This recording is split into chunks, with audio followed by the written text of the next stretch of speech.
어김없이 올해 마지막 주일이 다가왔습니다. 지난 한 해 동안 52분의 예배를 우리가 드렸습니다. 이 한 주간에, 이 한 해 동안의 삶들 가운데 어떤 기쁨과 감사와 고통과 아픔의 일들이 있었습니까? 감사한 일도 많았을 것이고 아픈 일도 많았을 것입니다. 웃기도 했을 것이고 울기도 했을 것입니다.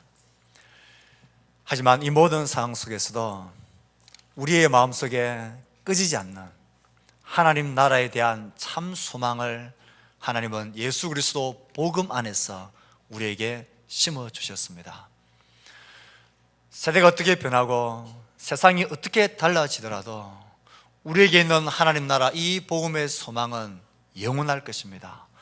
그 무엇도, 어떤 사건 사고도, 어떤 질병과 아픔도 우리에게 있는 이 소망을 앗아가지 못할 것입니다. 이 한 해 또한 우리의 삶 가운데 영원한 생명의 소망이 되신 이 복음의 소망으로 심어주신 하나님께 참 감사와 영광을 돌립니다.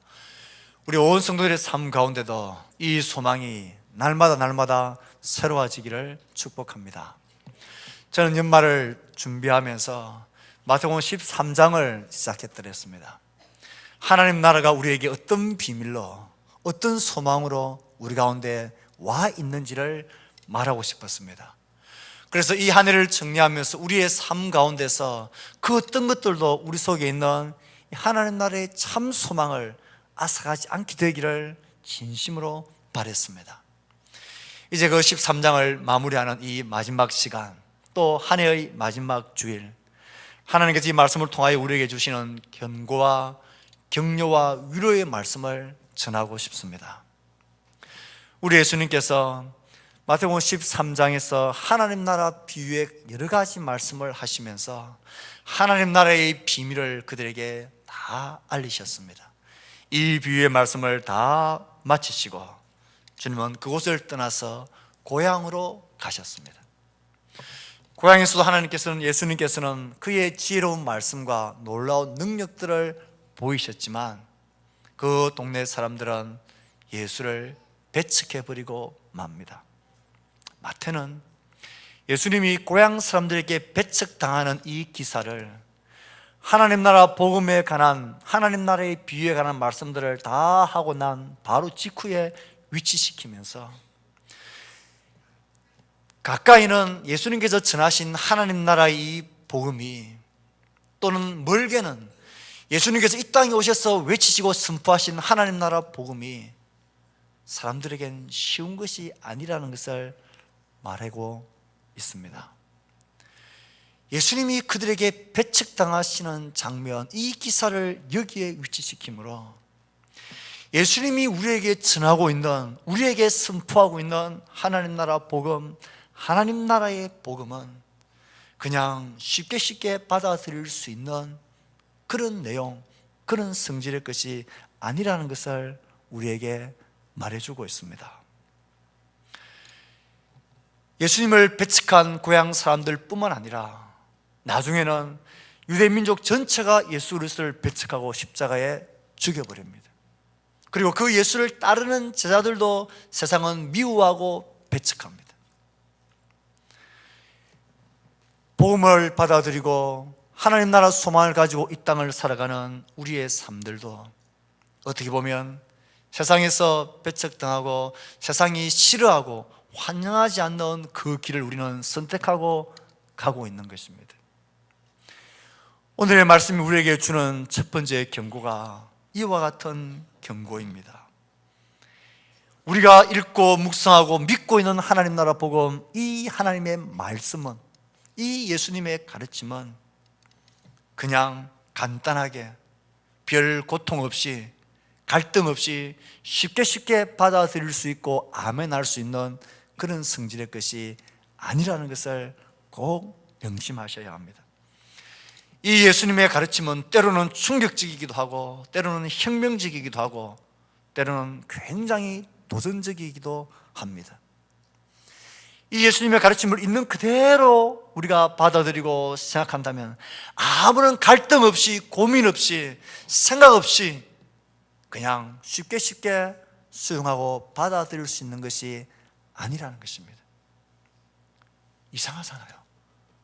가장 최고의 교사이신 예수님이 직접 가르치시고 그 예수님이 직접 놀라운 능력들을 행하셨는데도 불구하고 예수님의 고향 사람들이 그 예수를 배척해버렸다는 사실, 이스라엘 민족이 예수님의 가르침과 예수님의 능력을 보고도 그를 배척해버리고 죽여버렸다는 사실, 이것이 우리에게 주는 도전이 무엇이겠습니까? 우린 그 예수를 따르고 그 예수의 가르침을 믿고 그 나라의 백성으로 살아가는 성도들입니다.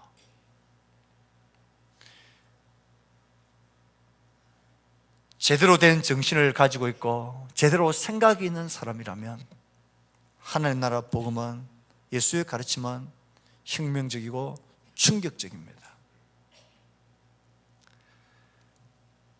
지혜 있는 사람에겐 아주 미련해 보이는 것이고 유대인들에겐 그치고 걸리는 것, 말도 안 되는 소리입니다.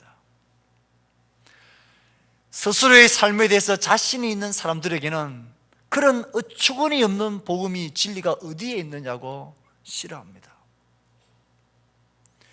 그 예수의 말씀대로 살면 나의 삶은 도대체 어디에 있느냐, 그렇게 살다가는 어떻게 이 세상, 치열한 세상에서 살아갈 수 있겠느냐, 그런 고민과 갈등이 있는 것이 당연한 가르침입니다. 그래서 복음에 대한 일반적인 반응은 수용이 아니라 배척입니다. 환영하는 것이 아니라 거절하는 것이 일반적이고 당연한 것입니다. 우리 속에 있는 예수를 믿는 믿음, 이 복음 신앙은 나에게 어떤 무게로 다가와 있습니까? 하나님의 말씀과 예수의 복음 중에 나의 생각과 나의 의도와 나의 삶에 이익이 되고 동의가 되는 것은 아멘이고, 다른 것들은 그냥 무시해도 좋은, 내가 선택할 수 있는 그런 것이 아닙니다. 예수를 믿는 것, 우리가 신앙을 가지는 것, 예수를 따라 복음을 받아들이는 것은 내 삶의 액세서리가 아닙니다. 있으면 좋고 없으면 할 수 없는 것, 그런 성질의 것이 아니라는 것입니다. 깔끔하고 멋져 보이는 교훈이나 굉장히 고차원적인 윤리적인 도덕적인 가르침, 그런 것도 아닙니다. 교양에 걸맞는 그 정도의 기독교 교양은 가져야 되는 것, 그런 것도 아닙니다. 이 복음은 세상이 거절하고 배척하고 싫어하는 복음입니다. 세상의 정신과 삶과 정반대의 삶과 가치관과 정신을 우리에게 요구하기 때문에 그렇습니다. 더 가지고 더 높아지고 더 강해지는 것을 성공이라고 말하는 세상 속에서 낮아지고 나누어지고 섬기는 것이 높아지는 것이라고 말하는 그 가르침을 우리는 따르고 있습니다. 내 삶의 주인이 내가 아니라 내가 믿고 있는 예수 그리스도가 내 삶의 주인이다라는 실제를 믿고 아멘으로 받아들이고 있는 그 삶을 걸어가는 것이 우리의 신앙의 걸음입니다. 약한 자를 통하여서 강한 자를 부끄럽게 하는 것, 없는 자를 통하여서 있는 자를 부끄럽게 하는 것, 그 믿음의 길을 우리는 걸어가고 있습니다. 세상의 정신과 가치관과 철학과 반대입니다. 이 마지막 주일 예배 자리에 오신 성도 여러분, 우리가 예수를 믿고 따르는 이 믿음의 길은 이런 세상에서 그치는 것이고 세상의 정신을 반대하는 것이고 전혀 반대의 정신으로 살아가는 것이 이 믿음의 길입니다. 이 복음의 길을 걸어갈 준비와 이것을 통하여 치료될 대가와 희생을 각오한 믿음의 헌신을 우린 걸어가고 있습니까? 좋은 게 아닙니다. 복음은 우리에게 때로는 자기 부인과 피와 땀과 눈물을 요구하는 복음입니다. 이 복음을 또 다른 사람에게 전하는 것은 말처럼 쉽게 되는 게 아닙니다. 예수님의 피와 눈물과 땀이 있었던 것처럼 우리의 눈물과 피와 땀과 시간과 인내와 고통을 요구하면서 이 복음은 누군가에게 전해지고 들려질 수 있는 것입니다. 오늘 이 말씀을 시작하면서 무엇보다도 예수를 믿는 이 복음의 무게가 나에겐 어떻게 다가와 있습니까? 좀 더 무겁게, 진중하게, 좀 더 고민하고 생각하며 우리는 이 예수의 복음을 따르는 자가 되어야 합니다. 저는 이 본문의 말씀을 보면서 이해되지 않는 게 또 하나 있었습니다. 이상했습니다. 그 동네 사람들이 예수님을 배척합니다. 그래서 마태는 그것을 이렇게 기록합니다. 그들이 믿지 않음으로 말미암아 거기서 많은 능력을 행하지 아니하시니라. 이게 좀 이상했습니다. 그들이 믿지 않음으로 말미암아 거기서 많은 능력을 행하지 아니하시니라. 그들이 믿지를 못하면 그들을 믿게 만들기 위해서 더 큰 능력을 행하여서 그들의 믿음을 생겨나도록 그들이 믿지 않으면 안 될 만큼의 그런 능력을 더 행하시면 그들이 믿지 않고는 배길 수가 없지 않겠나라는 그런 생각입니다. 제가 만약 예수님의 자리였다면 저는 그랬을 것 같아요. 사람들을 초청해서 예수의 복음을 전하는데, 목사님 당신이 말로만 하지 말고 여기에 지금 죽어 있는 사람, 여기에서 병들어 있는 사람을 한번 일으켜 보십시오. 이 능력을 보이면 내가 믿을게요. 어떻게 하는 게 쉽습니까? 그러면 저 같으면 못 믿어? 더 큰 능력으로 그들을 압도해 부릴 수 있겠습니다. 예수님은 그런 능력이 있는 분이잖아요. 저 같은 사람이야 능력이 없어서 그렇게 못하지만 예수님은 그럴 능력이 있는 분인데 왜 그렇게 하지 않으셨느냐는 거예요. 우리의 바램과 우리의 소원은 그런 것 아닙니까? 하나님 우리에게 능력을 보여주십시오. 그래서 많은 사람들이 예수 믿게 능력을 나타내어 주십시오. 능력으로 믿음을 일으키는 게 우리의 소원 아닙니까? 그런데 예수님은 그렇게 안 하셨어요. 그들이 믿지 않음으로 말미암아 거기서 많은 능력을 행하지 아니하시고 행하실 수가 없었더랬습니다. 하나님의 능력을 우리의 삶 가운데 풍성하게 누리지 못하는 이유가 어디에 있을까요? 하나님의 능력에 문제가 있는 것일까요? 하나님께 대한 우리의 믿음이 문제가 있는 것일까요? 우선 이 문제를 생각할 때에 우리는 기억해야 할 것이 있습니다. 로이드 존스 목사님의 전임자였던 캠벨 몰간 목사님은 이 말씀을 해석하면서 이렇게 결론 짓고 말하고 있습니다. 예수님께서는 결코 믿음을 만들어내기 위하여 이적을 행하신 적이 없다는 사실이다. 믿음, 곧 신앙을 만들어내기 위하여 이적이 행해진 경우를 우리는 신약 성경에서 단 한 건도 발견하지 못한다. 이적은 온전히 주님의 자비로 인한 것이다. 그렇습니다. 우리 주님의 능력은 믿음을 만들어내기 위한 목적이 아니라 그를 믿는 자들을 향한 저의 긍휼과 자비하심의 손길이었습니다. 우리가 하나님의 능력에 대하여 사모함이 있습니다. 하지만 하나님의 능력엔 그때나 지금이나 아무런 문제가 없습니다. 그 하나님을 향한 우리의 믿음에 문제가 있는 것입니다. 우리 모두 하나님의 살아계심을 믿습니다.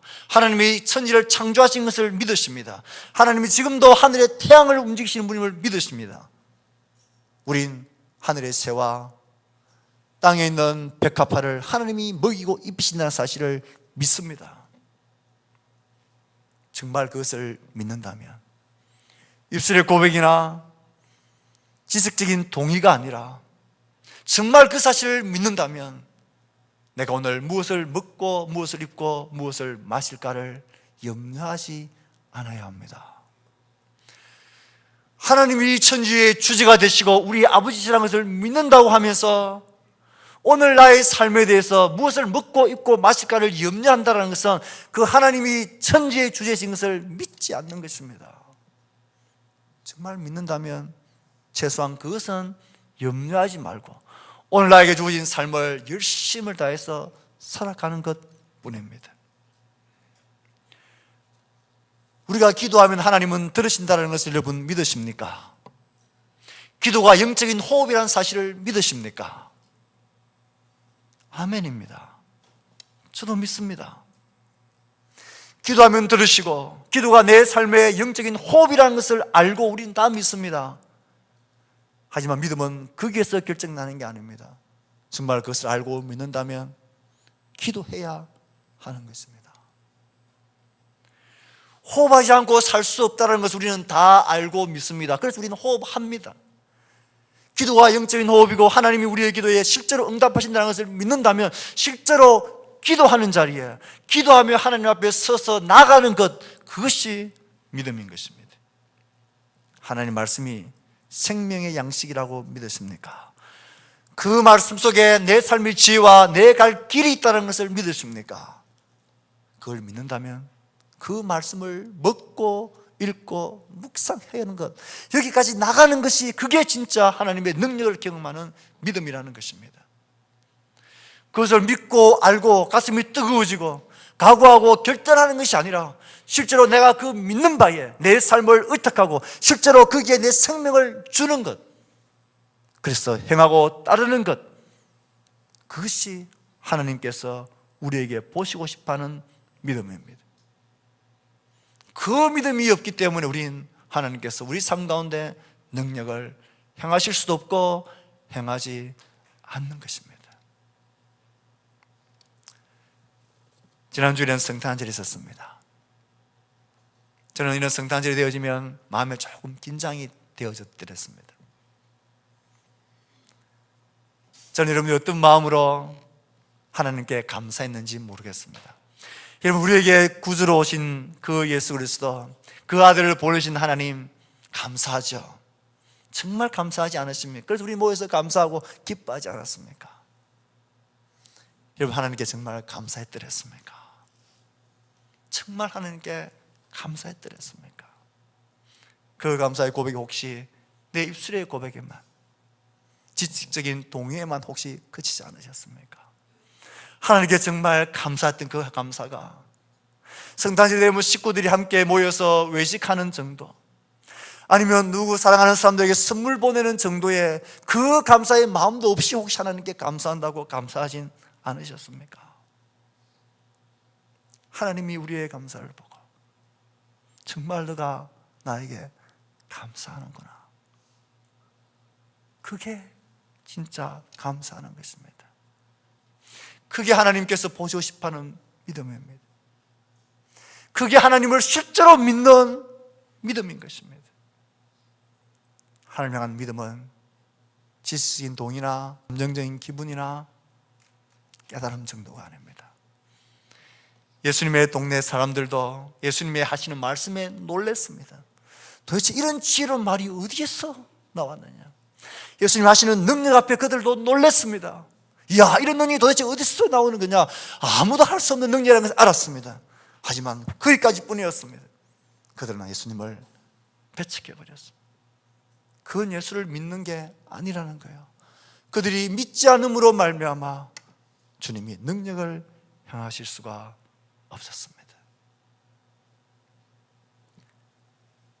예수님을 향한 우리의 믿음이 하나님의 능력을 경험하게 만듭니다. 이 원리는 지체들 향한 원리와도 똑같습니다. 이제 연말이 되고 새해가 되어지면 교사나 각 부서장이나 여러 가지 기관 임원들, 여러 가지 봉사의 사역자들에 세워지는 사람들이 있습니다. 능력이 있어서 세워지고 그들이 가진 능력과 달란트를 어떻게 하면 우리 공동체를 세워나가는데 아름답게 잘 펼칠 수 있겠습니까? 오늘 말씀의 원리를 따르면 믿어주는 것입니다. 격려해주는 것입니다. 인정해주는 것입니다. 비난적인 조소와 같은 그런 빈정거림의 말들, 그런 냉담한 부정적인 말들, 비판적인 말들, 우리가 책임질 수 없는 흘러가는 한마디의 말들, 그런 말들은 입 밖으로 내어서는 안 되는 것입니다. 제자의 삶을 공부하다 보면 이런 내용이 있습니다. 사람의 침이 더러운가요? 깨끗한가요? 사람의 침은 입속에 있을 때는 깨끗하고 소독되고 유익하고 좋아요. 이 침이 입 밖으로 나와버리면 더럽고 멸시와 추한 게 되는 것입니다. 말도 그런 것입니다. 말도 그런 것입니다. 비난과 조소와 조롱거리는 것들, 냉소적인 태도들, 이 믿지 못함과 격려하지 못함이 공동체에 아무런 유익이 되지 않습니다. 그 동네 사람들이 예수를 믿지 않으므로 주님이 능력을 행하지 않으셨다는 사실을 꼭 기억하십시오. 동시에 이 말씀을 적어나가는데 제 마음속에 이런 죄송스러운 마음이 있었습니다. 한 해를 지나면서 우리 성도들이 앞에 있는 목회자의 말과 행동과 언행들 때문에, 믿음을 주지 못하는 조급함과 말과 섣부른 행동들 때문에 얼마나 많이 마음을 상했을까, 그런 일들이 있을 수 있었겠다, 또 많았겠다라는 생각이 듭니다. 이 예배자를 통하여 진심으로 여러분 앞에 용서를 구하고 사과를 합니다. 이 한 해를 지나면서 혹 이런저런 모습과 인약함들 때문에 이런 마음에 믿음을 주지 못하고 상처를 주었다면 여러분 용서해 주십시오. 그리고 부탁합니다. 그것 때문에 존귀하신 하나님을 섬기는 여러분의 그 걸음을 포기하지 마십시오. 우리 주님을 섬기는 그 걸음은 이런저런 사람들로 인하여서 나에게 오는 그 인약함과 실망감 때문에 포기해도 될 만한 그런 하찮은 하나님이 절대로 아니십니다. 여러분이 선 자리에서 하나님을 섬기십시오. 존귀한 주님을 섬기는 일을 포기하지 마십시오. 그리고 인약한 목회자를 위하여 기도하며 기다려 주십시오. 지금은 다 말할 수 없고 다 할 수 없지만 알게 될 것입니다.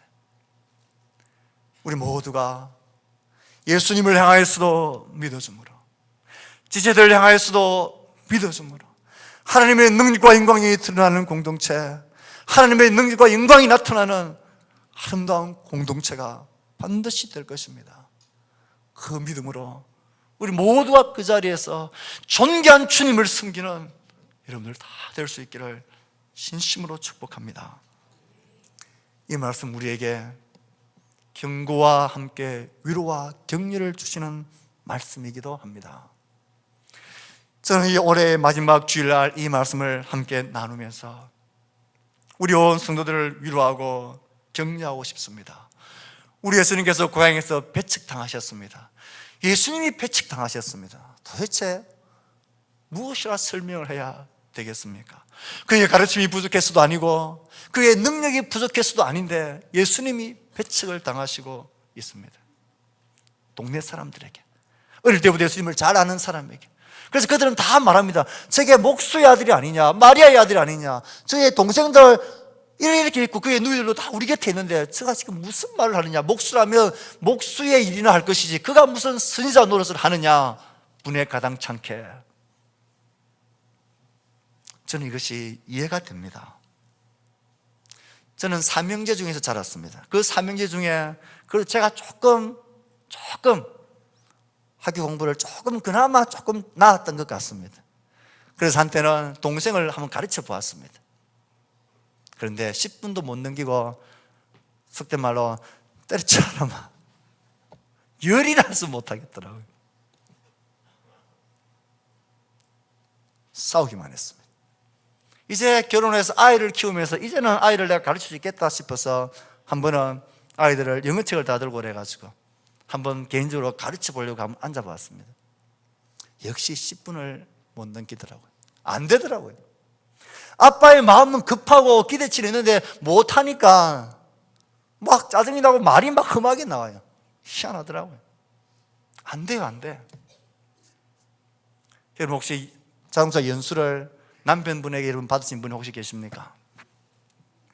큰일 납니다. 부부싸움 되고 뭐 난리가 납니다.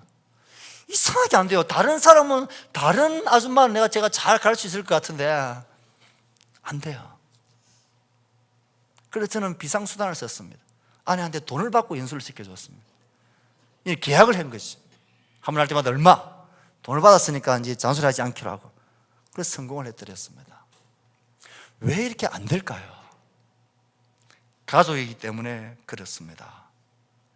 신앙생활에서도 마찬가지입니다. 누가 제일 복음을 끝까지 안 받아들이고 누가 제일 끝까지 버티던가요? 누가 내가 전하는 복음을 니나 잘해라, 니나 잘해라, 니나 예수 잘 믿어라, 예수 믿는 게 니 그렇게 말하나? 누가 그럽니까? 가족입니다. 가족. 남편이나 아내나 부모, 형제들. 가족을 복음화시키는 것은 정말 하늘의 별 따기인 것 같습니다. 정말 안 돼요. 힘들어요. 나의 약함과 나의 전한 모습을 다 알기 때문입니다. 그리고 조사하듯 빈정거리기 때문에 힘이 듭니다. 그런데 여러분, 그것 아십니까? 오늘 본문의 말씀을 보면 예수님께서 고향 사람들에게 배척당하셨는데, 성경 전체를 보면요, 예수님은 고향 사람들뿐만 아니라 처음에 예수님은 그의 형제들에게 있어서 배척을 당하셨습니다. 그의 동생들은 예수님을 처음엔 조롱하듯 말했습니다. 형님이 그렇게 뛰어난 선지자라면 왜 이렇게 시골에서 숨어서 사느냐고, 저 예루살렘에 그 가서 많은 사람들이 있는데 가서 당신이 메시아라고 왜 말하지 않느냐고. 사람들이 예수님이 귀신 들렸다라고 말하니까 그 마리아가 형제들을 앞세워서 그 예수를 찾으러 오기도 했습니다. 처음에 예수님의 형제들도 예수님을 거절했더랬습니다.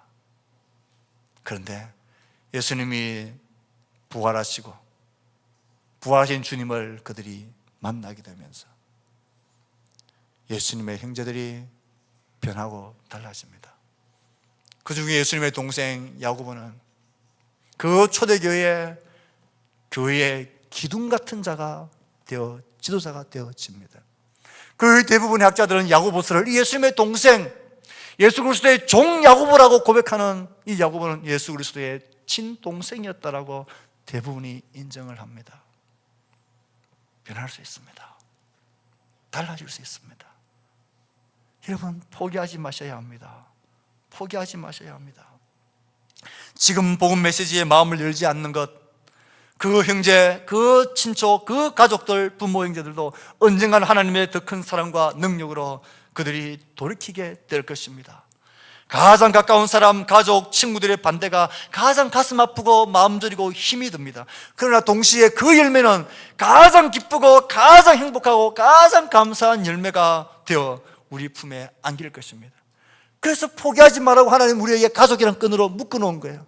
그래서 포기하지 말라고 친구란 끈으로 묶어놓은 거예요. 그래서 포기하지 말라고 나에게 소중한 인연으로 묶어놓은 거예요. 그러므로 여러분, 지금 거절하고 배척하고 조롱한다고 포기하지 마십시오. 아직 끝난 게 아닙니다. 주의 능력이 그들에게 임하면 야고보가 주의 종으로 교회 같은 교회의 기둥이 되어서 변했던 것처럼 그렇게 우리의 가족들도 주께로 돌아오게 될 것입니다. 나의 가족들을 향하여, 나의 VIP를 향하여서 배척당하신 예수님처럼, 그리고 부활 후에 그들이 주께 돌아왔던 것처럼 그렇게 되어질 날이 반드시 있게 될 것입니다. 이 믿음을 가지고 포기하지 마십시오. 동시에 우리가 배척당하고 복음 때문에 어려움 당하는 것은 실망하거나 고통할 일이 아닙니다. 사실은 우리가 복음 때문에, 예수님 때문에 거절당하고 배척당하고 있다는 것은 그 사실 자체가 지금 우리가 복음의 본질을 잃어버리지 않고 있다는 표지가 되기 때문에 그렇습니다. 바울은 디모데에게 이렇게 편지했습니다. 감옥에 갇힌 자 된 나를 너 부끄러워하지 말고 오직 하나님의 능력을 따라 복음과 함께 고난을 받으라 말했습니다. 하나님의 능력을 따라 복음과 함께 고난을 받으라. 복음 때문에 고난을 받고 있고 그것을 견뎌내고 있다는 것은 하나님의 능력이 나와 함께하고 있다는 증거입니다. 내가 하나님의 능력의 손안에 잡혀있다는 증거이고, 내가 복음의 본질, 세상이 배척하는 복음의 본질을 잃어버리지 않고 있다는 증거입니다. 내가 예수님 때문에 당하는 고난과 어려움과 수고와 헌신과 눈물과 땀, 그것을 내가 견뎌내고 있다는 것은 하나님의 능력이 지금 나와 함께 하고 있다는 증거입니다. 하나님의 능력이 나와 함께 하고 있지 않으면 어느 누구도 복음 때문에 당하는 고통을 견뎌내지 못합니다. 복음 때문에 당하는 수치와 고난과 조롱과 오해를 견디지 못합니다. 하나님의 능력이 우리와 함께하고 있다는 증거입니다. 이 능력은 그 심령을 바꾸어 놓는 열매의 능력으로 바뀌어지게 될 것입니다. 그러므로 낙심하지 말고 절망하지 마십시오. 복음 때문에, 예수님 때문에, 주를 섬기는 것 때문에, 하나님 앞에서 진솔하게 서기 위함 때문에 당하는 배척과 고난이라면 낙심하거나 낭망하지 마십시오. 오히려 기뻐하십시오. 예수님의 제자들이 예수님이 승천하시고 난 이후에 많은 사람들에게 예수 그리스도가 주라고, 그가 부활하셨다고 증거하는 소리를 유대인들은 듣기 싫어했습니다. 그래서 공회는 그들을 잡아서 너희들 다시 예수 이름으로 말하지 말라 하면서 채찍질을 했습니다. 채찍질을 당하는 그 부끄러움과 그 고통, 욱신거리는 몸을 채찍을 맞고 돌아서 나오면서 사도들은 이렇게 고백합니다.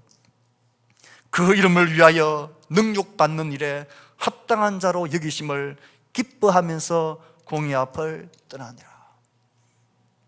우리가 예수님의 이름 때문에 능욕당하고 예수님의 이름 때문에 고통당하고 예수님의 이름 때문에 눈물 흘리게 된다면, 여러분, 그 이름 때문에 능욕당함을 합당한 자로 여김받는 것을 기뻐하십시오. 동시에 우리가 좀 더 지혜롭게 점검하고 확인해야 될 일이 있습니다.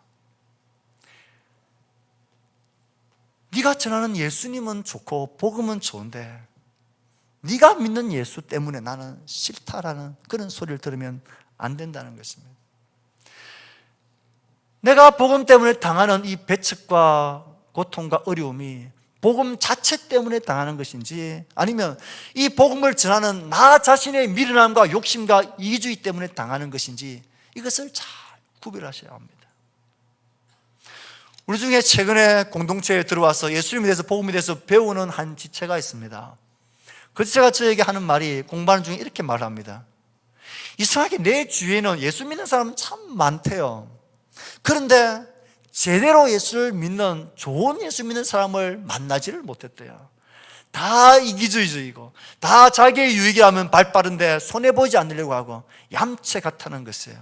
그 남편은 예수 믿는 사람한테 돈 사기를 당해가지고 지금도 교회 간다고 말을 못한대요. 우리가 복음 때문에 당하는 것이 복음 자체로 오는 배척이라면 기뻐하고 감사하고 즐거워해야 합니다. 하지만 이것이 복음 자체 때문이 아니라 예수를 잘못 믿고 있는, 바르게 믿지 못하고 있는, 냄새나게 예수를 믿고 있는 나 때문에 당하는 것이라면 그건 우리가 돌아보고 우리 자신을 정돈해야 합니다. 믿는 것과 삶의 일치가 되어야 합니다. 교회에서는 좋은 남편, 교회에서는 좋은 성도인데 가정에서는 폭력 남편이 되고 사회에 나가서는 아주 비열한 사회인이 되면 그건 예수의 복음 때문에 당하는 것이 아니라 나의 잘못으로 당하는 것입니다. 우리는 좋은 성도가 되는 동시에 좋은 이웃이 되어야 되고 좋은 직장인이 되어야 되고 좋은 부모, 좋은 자녀가 되어야 합니다. 그래야 우리는 복음 안에서 힘있게 서갈 수 있는 것입니다. 말씀을 맺을까 합니다. 2014년도 오늘 마지막 주일날 저는 우리 모두에게 이 말씀을 쫓아서 우리를 향한 경고와 위로와 격려의 말씀에 귀를 기울이고 싶습니다. 우리가 올 한 해도 힘써 쫓아왔던, 힘써 달려가온 이 복음은 나에게 어떤 무기가 있는 복음입니까? 언제든지 뒤로 치우쳐질 수 있는, 그리고 언제든지 다 떨쳐버릴 수 있는 그런 적당하고 쉬운 복음입니까? 내 삶이 있으면 좋고 없어도 그만인 장식용 복음입니까? 예수 그리스도는 정말 내 삶의 진짜 주인이십니까? 그분을 향한 나의 믿음은 실제하는 믿음입니까? 그래서 그 믿음은 하나님의 능력을 내 삶 가운데 경험하게 만드는 능력입니까? 그런 능력이었다면, 그런 믿음이었다면 감사합시다. 혹 그런 믿음, 그런 능력이 아니었다면 우리 자신의 믿음의 생활을 돌이키고 이제는 실제하는 믿음으로 진짜 하나님이 내 눈에 보이는 분인 것처럼 그렇게 믿는 우리가 되어야 할 것입니다. 이 예수님 때문에, 주를 섬기는 것 때문에 당하는 고통과 배척과 어려움이 있습니까? 눈물 흘리지 마십시오. 가슴 아파하며 속상해하지 마십시오. 일어나십시오. 내가 복음 앞에 서 있다라는 이 표지가 될 것입니다. 그리고 그 능력은 나를 새롭게 하실 것이고, 그 능력을 우리 가운데 아름다운 열매로 맺게 하실 하나님의 살아있는 능력이 될 것입니다. 복음 때문에 당하는 고통을 두려워하지 마십시오. 단지 복음을 전하는 나 자신에게 올 인약함을 돌아보며 우리 자신을 세워야 할 것입니다. 이 한 해를 그렇게 마무리하고, 또 오늘 한 해를 그런 믿음으로 자신을 돌아보고 하나님의 말씀 앞에 위로와 격려를 받고 힘있게 그 자리에 서는 주의 백성들 다 될 수 있기를 주의 말씀으로 축복합니다. 아멘. 우리가 주신 말